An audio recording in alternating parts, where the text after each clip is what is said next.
மாண்புமிகு உறுப்பினர் செல்லசாமி அவர்கள். அவைத்தலைவர் அவர்களே, மாண்புமிகு முதல்வர் அவர்களே, அமைச்சர் பெருமக்களே, பாசத்திற்குரிய சட்டமன்ற உறுப்பினர்களே, சபாநாயகராக போட்டியின்றி தேர்வு செய்யப்பட்டிருக்கக்கூடிய மாண்புமிகு ஜேசிடி பிரபாகரன் அவர்களுக்கும் துணைத் தலைவராக தேர்வு செய்யப்பட்டிருக்கக்கூடிய மாண்புமிகு ரவிசங்கர் அவர்களுக்கும் தமிழ்நாடு சட்டமன்ற மார்க்சிஸ்ட் கம்யூனிஸ்ட் கட்சியுடைய சார்பிலே மனமார்ந்த வாழ்த்துக்களை தெரிவித்துக் கொள்கிறேன். அரசியல் அனுபவமும் அனைவரையும் அரவணைத்து நடத்தும் ஜனநாயக பண்பும் சட்டமன்ற மாண்பையும் காக்கும் உயரிய பொறுப்பை நீங்கள் இங்கே எடுத்திருக்கிறீர்கள்.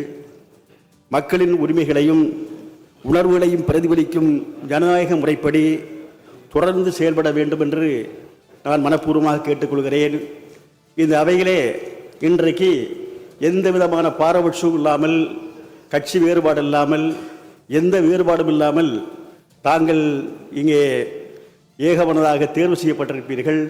நிச்சயமாக தமிழகத்திலே ஒரு மதசார்பற்ற ஆட்சி, மக்களுடைய அனைத்து உரிமைகளும் காக்கக்கூடிய வகையிலே உங்களுடைய செயல்பாடு என்பது நிச்சயமாக அமையும் என்று நான் பாராட்டுகிறேன்.